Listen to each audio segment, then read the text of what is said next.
De nuevo, gracias por la invitación. Vamos a salir de la hora de la siesta, el trasplante. Tremendo el progreso del trasplante a lo largo de los últimos 20, 25, 30 años. Y si hay elementos que tienen que ver con el progreso del trasplante, uno de los más vitales tiene que ver con la calidad de la inmunosupresión. Por lo tanto, hablar de inmunosupresión en trasplante hepático me parece que es relevante. Después, algunas peculiaridades. La inmunosupresión en el trasplante hepático es necesaria, por un lado, para evitar el rechazo agudo, el rechazo crónico, la eventual pérdida del injerto y a veces también la recurrencia de una enfermedad autoinmune. El peso contrario, en la dirección contraria, tiene que ver a cuanto más inmunosupresión, más infecciones, más insuficiencia renal, más neurotoxicidad, más diabetes y más neoplasias en largo plazo. Por lo tanto, como en todos los temas en medicina, el ejercicio del justo equilibrio es necesario para que el paciente obtenga el mejor beneficio. Y en esto tiene que ver la etiología de la cirrosis, cuáles son las enfermedades previas al trasplante que el paciente ha tenido y cuál es el perfil de toxicidad de las drogas que vamos a usar. La inmunología del trasplante hepático tiene una peculiaridad que la hace diferente a la inmunología en el trasplante renal, en el trasplante cardíaco y en el trasplante de pulmón. Es un órgano que tiene esta capacidad de regular la respuesta inmunológica. Es un órgano que se expone naturalmente a un montón de componentes antigénicos y que las enfermedades autoinmunes, como las vimos hoy, no son de las más prevalentes. Tiene la capacidad de hacer una regulación hacia abajo de la respuesta inmune a través de las células Treg que generan una inmunosupresión en el injerto y que no necesitan más inmunosupresión que los trasplantados renales, generalmente menos. Y que es más, cuando uno hace un trasplante combinado de hígado y riñón, el riñón no requiere siquiera de la compatibilidad del sistema HLA por este efecto protector que tiene el hígado sobre su sistema inmune. Y quizás el dato más relevante del rincón clínico para nosotros es que, a diferencia de otros trasplantes, la presencia de rechazo celular no impacta en la sobrevida del injerto. En un trasplantado renal, cuanto más rechazos tiene, menos sobrevida el injerto, y en trasplante hepático esto no es así, lo que nos permite ser mucho más conservadores con la inmunosupresión. Dicho esto, uno dice, bueno, tengo que comprender cuáles son las células blanco, las células diana, dónde pega el rechazo, y uno dice, bueno, depende de qué tipo de rechazo hablemos. En rechazo hepático, el rechazo más común es el rechazo inmune, el rechazo celular agudo. El rechazo hiperagudo es una rareza y el rechazo ductopénico tardío también cada vez es más rareza. Las células diana son el endotelio generalmente a nivel de la vena porta o a nivel de las venas centrales, los conductillos biliares y las células hepáticas. En lo que tiene que ver con cuáles son las estrategias, son tan viejas como esa primera diapositiva que les mostré, llevan más de 20 años. Este año, a fin de año, en la Argentina se van a celebrar los 20 años del uso del tacrolimus. Y sigue vigente. La ciclosporina es previa. Y si siguen vigente 20 años después, uno dice, bueno, quiere decir que mucho espacio para la mejora no debe haber. Simplemente mostrarles las diferencias de efectividad clínica entre la ciclosporina y el tacrolimus, donde el tacrolimus ha mostrado consistentemente a lo largo del tiempo y en los distintos escenarios que es mejor que la ciclosporina para prevenir el rechazo. Pero también mejora la sobrevida del injerto, hay menor tasa de rechazo agudo y de rechazo crónico, genera menos eventos adversos, menos hiperlipemia, menos hipertensión, menos ganancia de peso, pero sí tiene más inconveniente a nivel de la diabetes y quizás también más disfunción renal y una similar magnitud de infecciones y malignidad. Ahora, habiendo hablado bien del tacrolimus, uno dice, ¿algún espacio para la mejora hay? La neurotoxicidad. El pico de FK 2 horas después de administrado suele estar asociado a eventos de neurotoxicidad, que suele ser evitado en los pacientes cuando administramos el tacrolimus o el FK de acción prolongada que evita ese pico y con una sola dosis diaria tenemos una muy buena respuesta en lo que tiene que ver con la sobrevida del injerto y del huésped y con menos toxicidad y facilita la adherencia.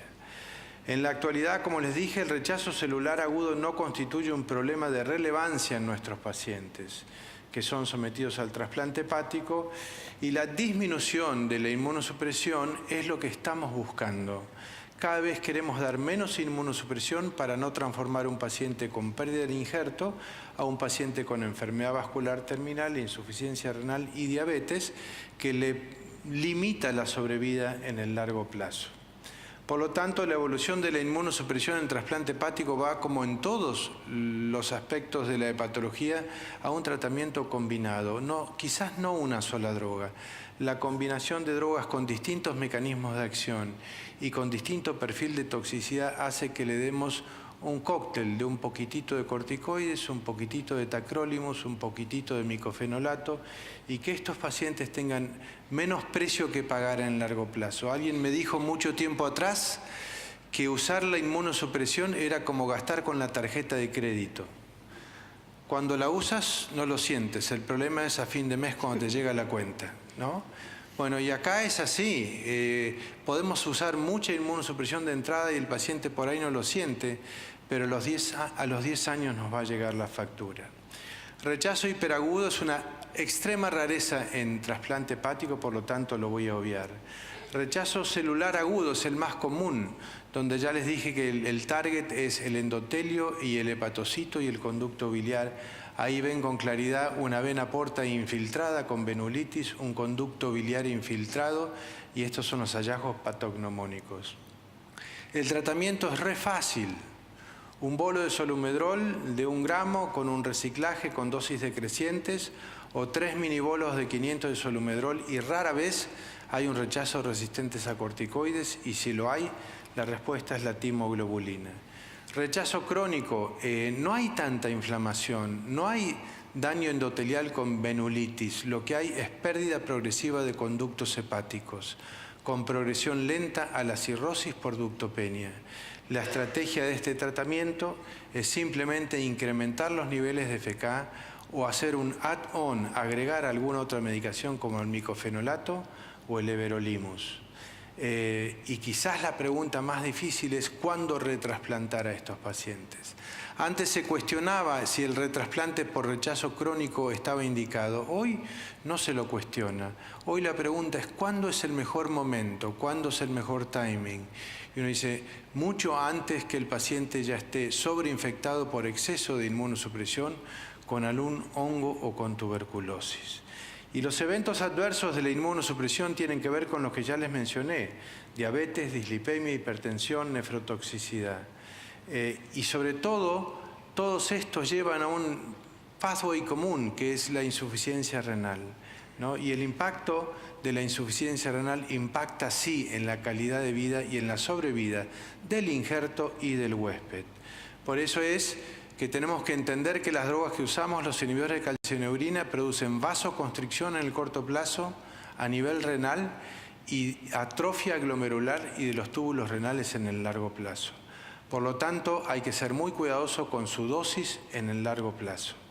Y se tiende, en aquellos pacientes que tienen daño renal previo al trasplante, usar tratamientos combinados para usar una dosis menor de inhibidores de calcineurina.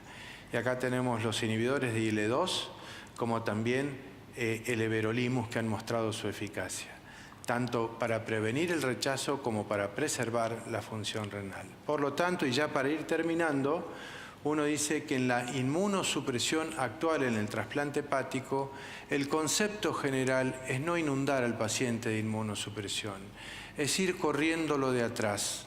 Nosotros allá en la Argentina jugamos al truco, no sé si en Chile juegan al truco, pero el término que usamos es ir orejeando las cartas, ir viendo de a poco qué es lo que el paciente necesita. Yo prefiero incrementar progresivamente la inmunosupresión que no tener un paciente séptico con un absceso o con algún problema que no pueda resolver. Y con este concepto de que usando una combinación de inhibidores de calcineurina con micofenolato o con everolimus, con dosis baja de corticoides nos vamos a arreglar en la inmensa mayoría de los pacientes. Sabemos que a futuro vienen un conjunto de nuevas drogas, pero como ya les dije, si después de 20 años la sobrevida que hay en el trasplante llega al 80% en los distintos centros en el mundo y no siempre la muerte tiene que ver con falla de la inmunosupresión, la verdad es que uno cree que hay poco espacio. Y el espacio que va a haber va a tener que ver con esto de un principio básico de la inmunología, modular la presentación antigénica, la activación de los linfocitos T y la proliferación ulterior de estos linfocitos T. En estas tres direcciones están trabajando las compañías para ver si pueden o no mejorar la inmunosupresión en el trasplante. Muchas gracias.